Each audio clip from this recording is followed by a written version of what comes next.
Почитувани добровечер. Гостин во емисијата Став вечерова е Жика Крстевски, раководителот на секторот за образование во општина Куманово. Господине Крстевски, добровечер и благодарам што одвоивте време да бидете дел од емисијата Став. Добровечер. Вечерва ќе зборуваме за повеќе актуелни теми, нели во моментов што се државните матури, екстерното тестирање, запишувањето на првачињата. И покрај тоа што првачињата за следната учебна година, нели се запишуваат во мај месец, вообичаено секоја година, сепак конечната бројка секоја година се знае дури на почетокот нели на новата учебна година во септември. Како се одвива досега уписот на првачињата во основните училишта во Куманово? Една од најубавите работи што им се случува на родителите е кога ќе дојде време да се ги запишат дечињата во прво одделение.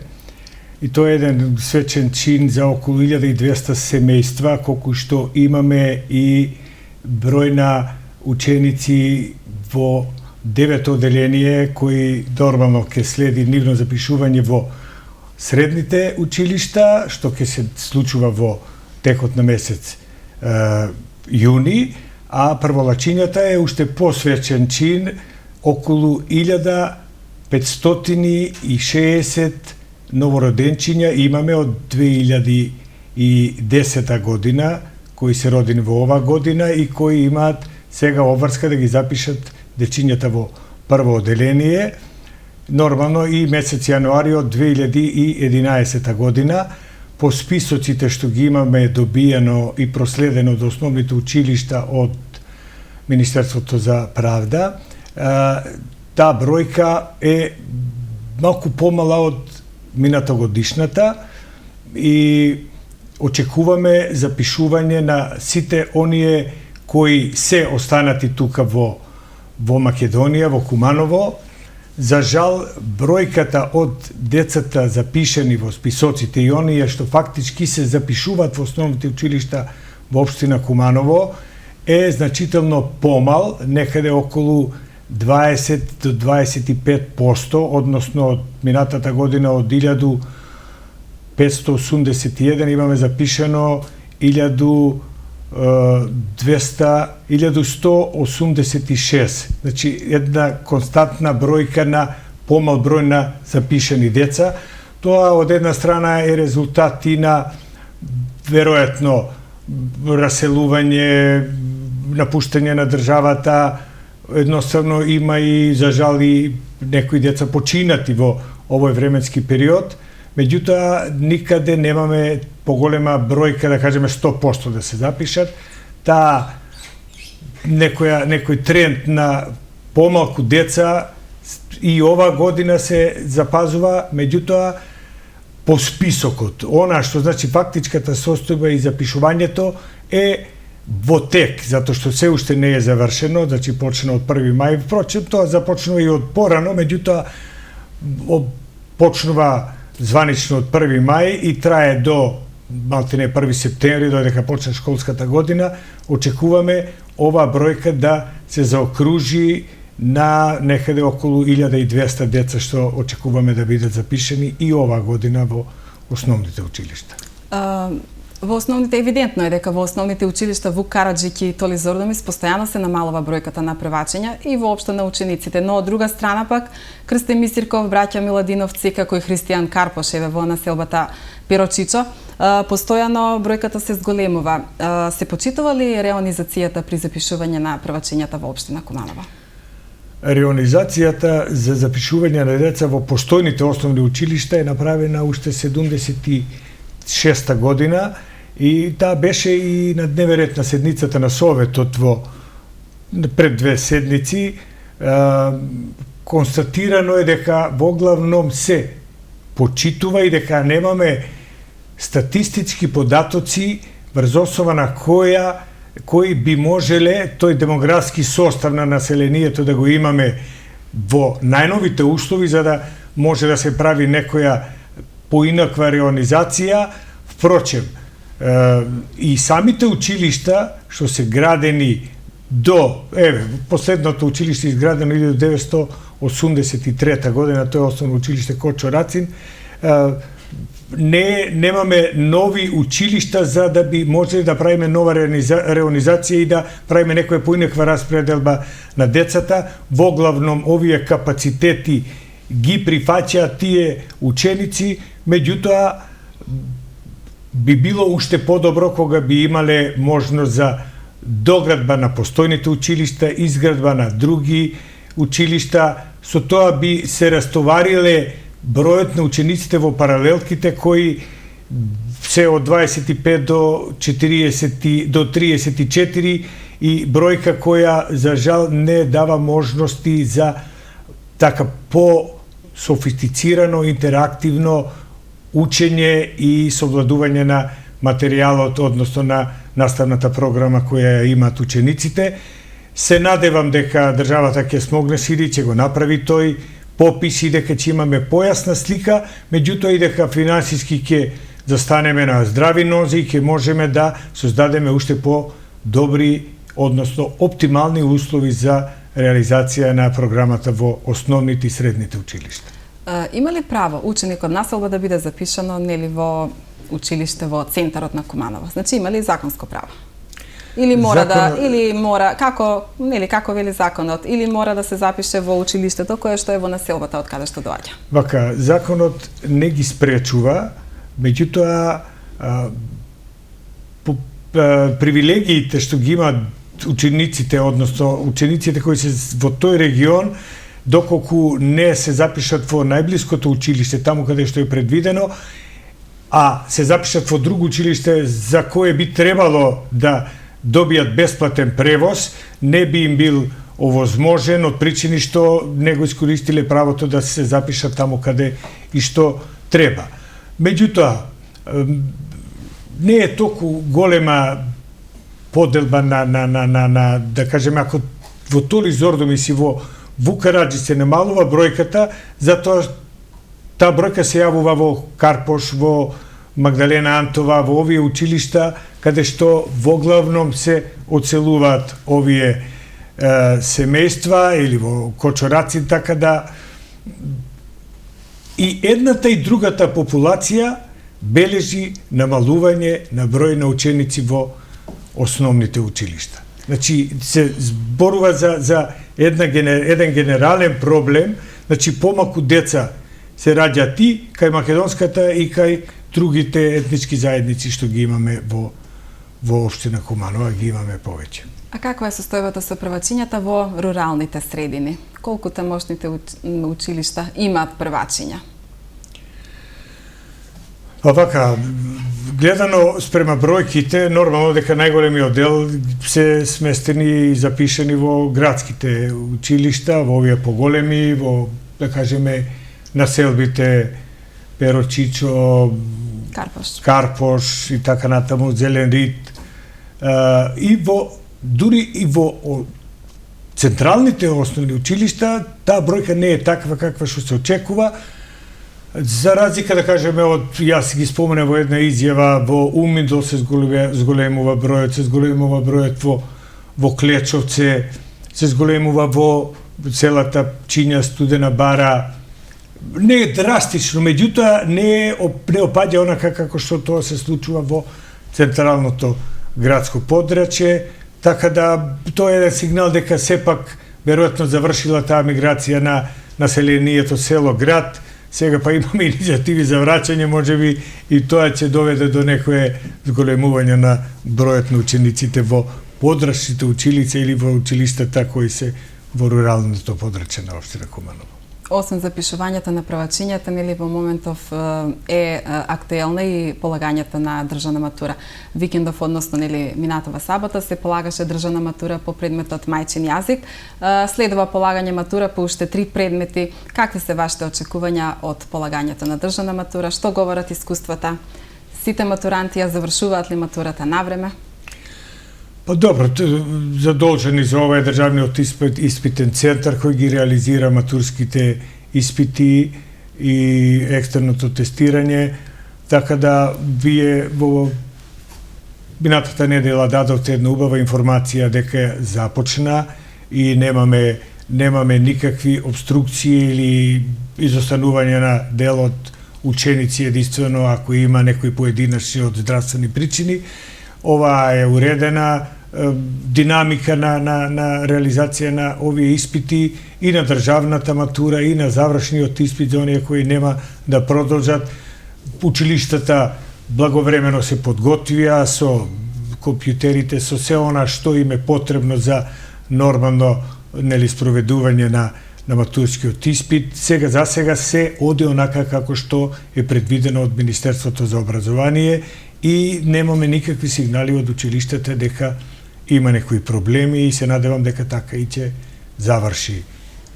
Од утре за учениците, да. Од утре за учениците, нели, од основните училишта, од 4 до 9 оделенија и средните започнува и екстерното тестирање, кое што ќе трае, нели, наредните 4 дена. Иако пред 3 години се протестираше против ова екстерно тестирање, со кое според Министерството за образование реално треба да се оценат и наставниците, но и учениците, сепак тоа не се укина. Каков е вашиот став околу ова екстерно тестирање? Треба ли да го полагаат учениците и зошто да го полагаат?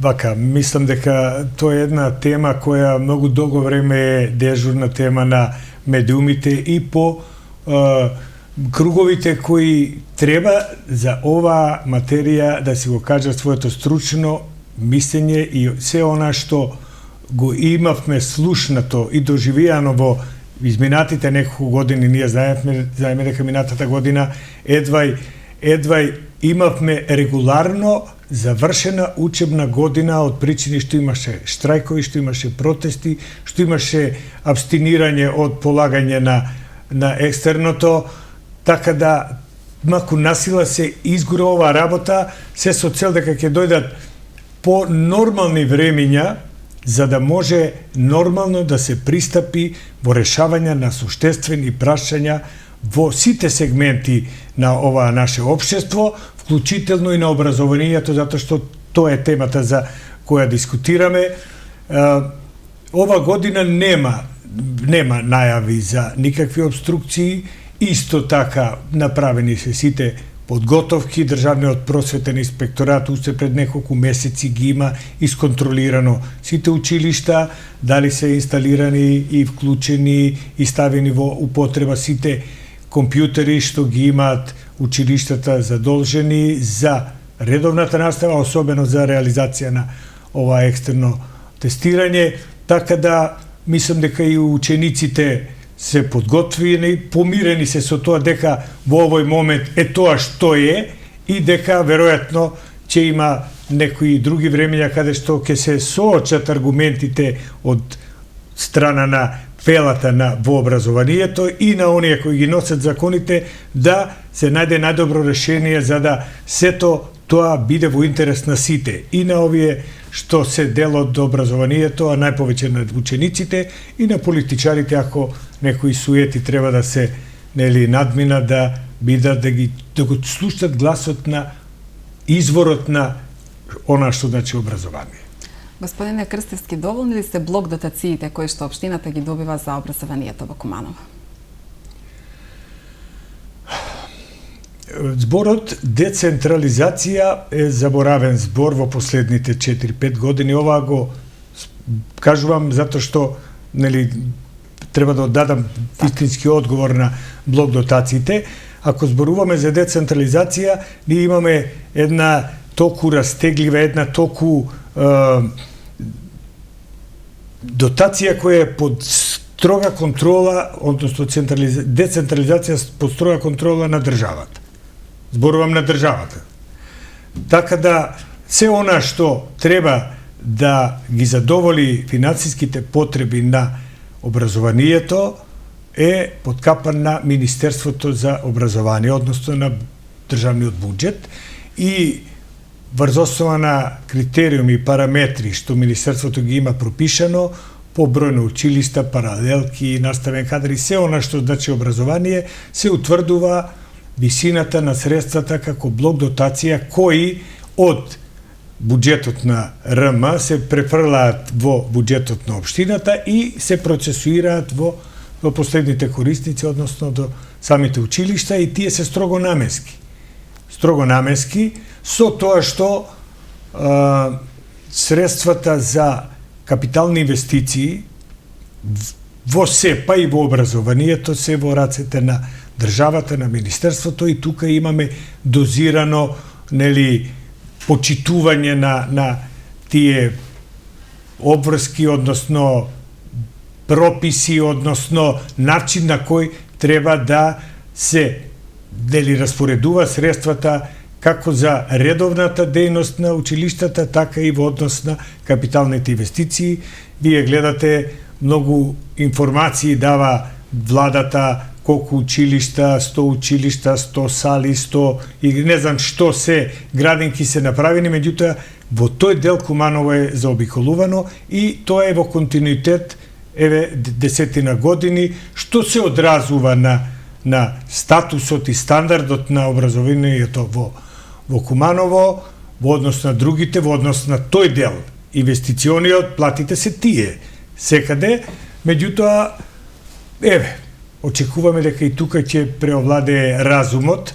Има одредени недостатоци, да кажеме, во однос на енергенсите, на тековно материјални средства за тековно одржување, на трошоците за превоз, кои од година во година се намалуваат, односно цените се качуваат, а дотациите остануваат исти, така да, за овие 7-8 години, откако драстично почна тоа да се чувствува, буквално 2 цели блок дотации, двомесечни дотации, има кусок кон општина Куманово, што мора да се покрие од буџетот на општината, што пак се зима од други капитални инвестиции, други активности, што треба со тие средства да ги покрива општината, и за жал некаде заостануваме во однос на другите градови кои така широко грудо се поддржани во сегментот на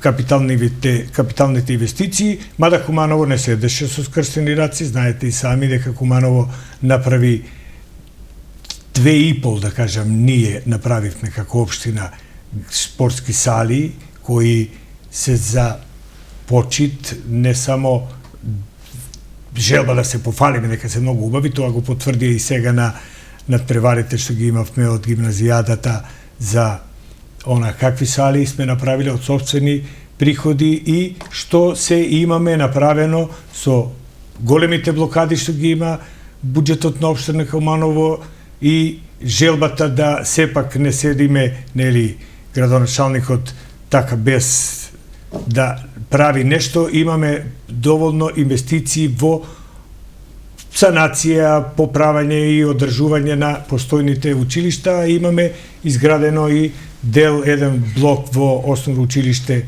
Толи Зордумис, каде што, нели, имаше потреба од нови училници. Така да, и покрај Кочници, Куманово се носи со проблемите со кои се соочува во однос на инвестиционите активности што ги имаме во сферата на образованието. А сега моментално можам да кажам дека се работи на неколку, можеби не големи проекти во основно училиште Вера Которха во Клечовце, во Табановце се работи со донација на Македонскиот центар за образование и УСАИД. Имаме една донација за поправка на подот во целото училиште, потоа изградба на септичка јама и ограда, како и хидранска мрежа во основното училиште Браќа Рибар, во подрачното училиште во Сопот. Таму ќе има и промена на столариите. Имаме во Лопате, во основното училиште Битолски конгрес, сега со завршувањето на учебната година дефинитивно да се отпочне со промена на подовите и други проекти кои во изминатиот период се реализирани, а кои веќе се познати на јавноста затоа што вие ги проследивте нивните пуштања во употреба. Дали сето ова значи дека општината доволно вложува во образованието и што е нешто што нареднава година ќе се случува? во областа на образованието од инвестициите на општината? Па немаме информации што државата планира. Мислам дека е многу лош период да се и прогнозира што и како понатаму и на што може да се надеваме.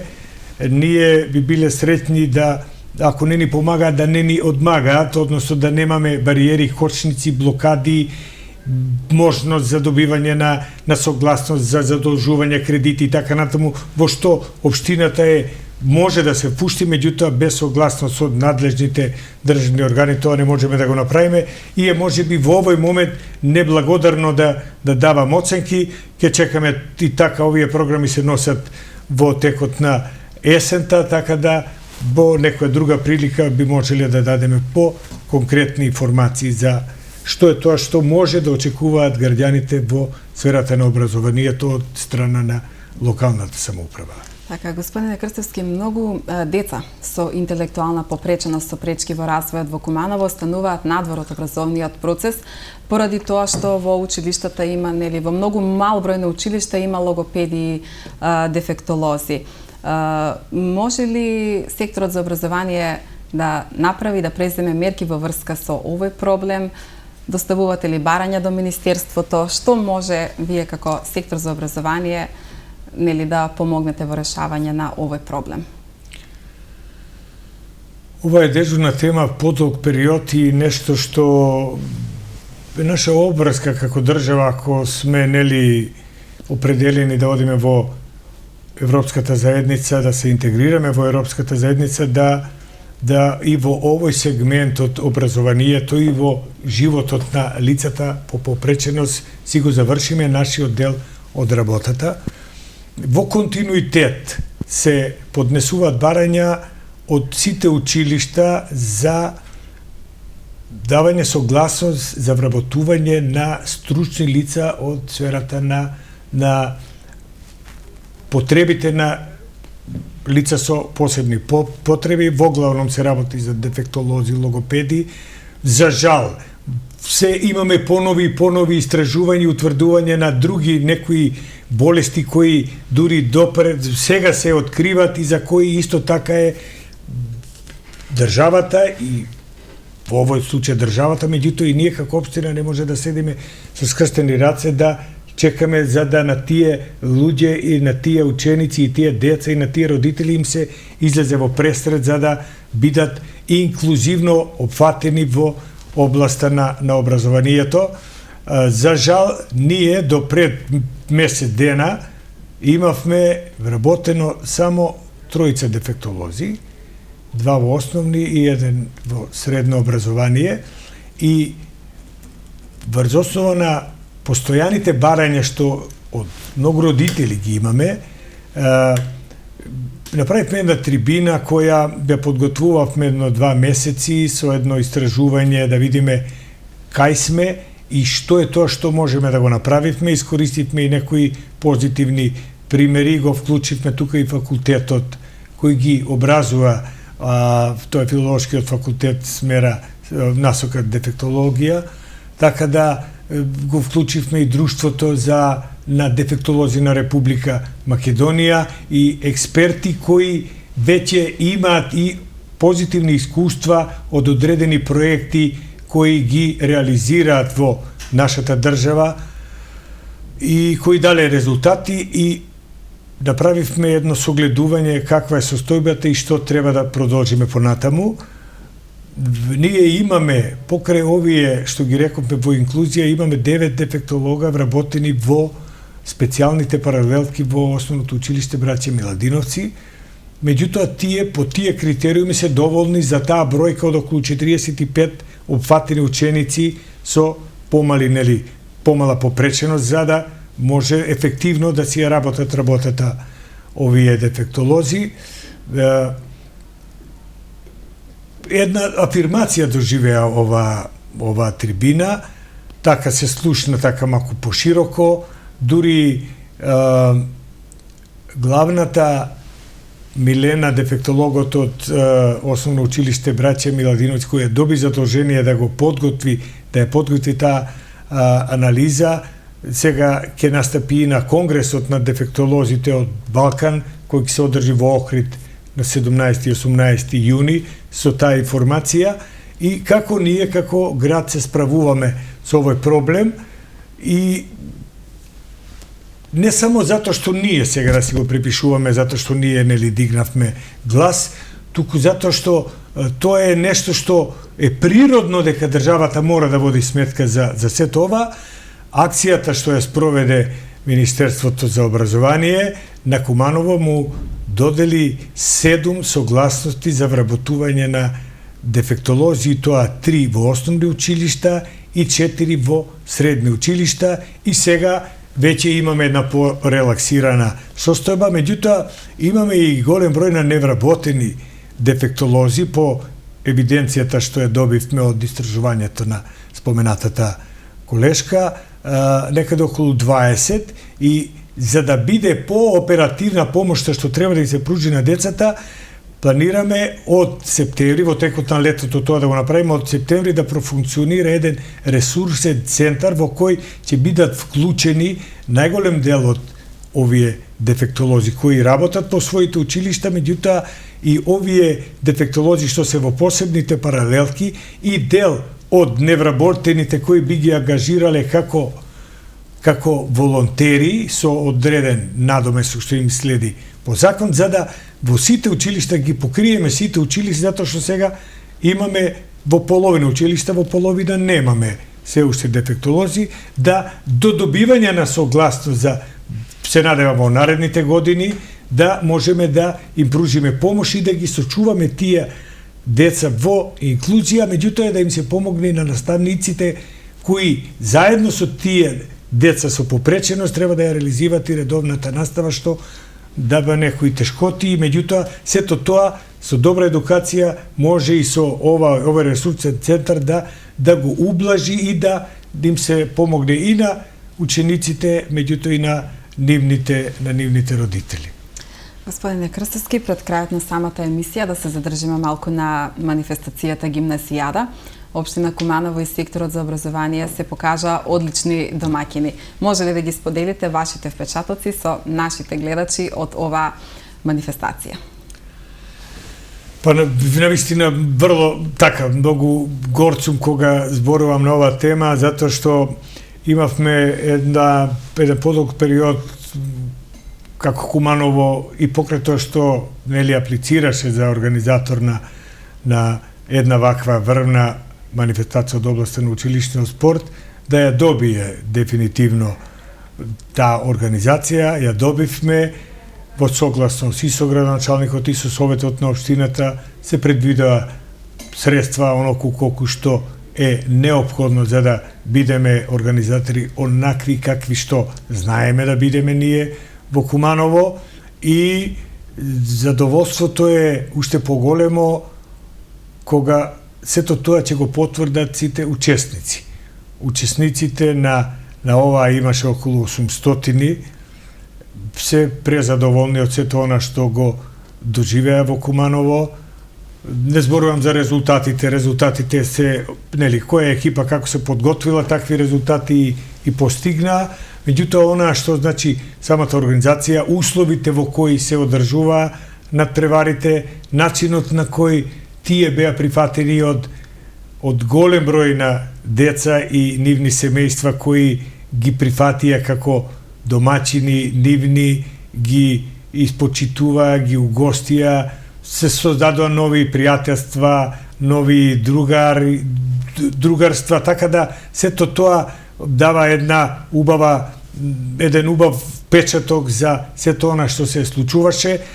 Ние како општина покрај таа организација што воглавном си ја истера Сојуз на училишниот спорт, со Федерацијата на училишниот спорт, со секторот за образование, за спорт и култура, Сојуз на спортовите на градот, значи сите субјекти беа вклучени во целата реализација. Еден добар чин беше што не многу пари ние ги саниравме сите спортски сали, а во 8 спортски сали се реализираше ова во однос на поправка на одредени помали или поголеми недостатоци нешто санација околу паркет, околу светлосниот парк, околу нели соблекувалните, тоалетите, спортската опрема и така натаму, и сега сме подготвени за поголем некој настани што се од повисок ранг на ова. Убаво беше и мислам дека рейтингот како што се произнесува сите учесници е издигнат на едно ниво. Имавме едно прекрасно отворање во спортска сала. Тука беше на отварањето директорот на Агенцијата за млади и спорт, кој откако го тоа доживеа рече зошто не го направивме ова да оди на директен пренос на некоја национална телевизија за да го види цела Македонија. Тоа го пропуштивме со директен пренос, меѓутоа мислам дека направивме еден убав настан и ќе се помни она што е убаво. Така, сосема на крајот да кажеме, може ли Куманово да се пофали со добри образовни кадри? Да. И не само образовните, но резултатот на нивната добра работа се и наградите што ги добиваат учениците. И имаме список, сега не го комплетирав, сакав до крајот на учебната година на некој начин, ама имаме преку 100 ученици од сите училишта, во основните и средните училишта од градот, кои се закитија со многу значајни регионални, државни и меѓународни признанија. Значи, прваци во многу дисциплини. Сега не сакам да кажувам поединечно, затоа што нема да бидат споменати сите, па не би сакал да навредам некого, меѓутоа ќе обзнаеме ние таа листа, ги собираме тие податоци за да ги афирмираме тие ученици, нивните ментори, меѓутоа и сите наставници кои работат, нели, со тие ученици, и плод на таа нивна работа се овие резултати што ги постигнуваат учениците. Пред 10 дена ги врачивме градоначалникот и председателот на Сојуз на педагозите на Куманово, им ги врачија дипломите и пригодни, нели, подароци на учениците на генерацијата, првенците во сите основни и сите средни училишта, на сите наставни јазици на кои се реализира наставна програма во општина Куманово, а ќе најдеме начин и сите овие што ги споменав 100 деца да на некој начин ги представиме пред пошироката јавност, а со тоа е и признание за наставниот кадар, ова што вие ме прашавте дали сме задоволни. Сигурно дека сме задоволни и нека продолжат и понатаму така. Господине Крстовски, ви благодарам уште еднаш за издвоеното време и тоа што бевте, нели, дел од емисијата Став. Останува отворена поканата, нели, кога ќе се запишат првачињата во септември, повторно ќе се видиме и ќе направиме повторна емисија, нели, за да ја кажеме конкретната бројка и за она, нели, што се случува. Да, најверојатно соодветно ќе биде проследено и запишувањето на учениците во прва година, нели, сега завршуваат 9 оделенците, по јуни месец има оглас и ќе биде, нели, запишување во прва година, така да тогаш за таа тема може и по-конкретно да ви дадеме податоци за да ја известите по широката јавност. Ви благодарам уште еднаш. Ви благодарам. А вие, почитувани гледачи, останете со програмата на Телевизија Плюс. Пријатна вечер.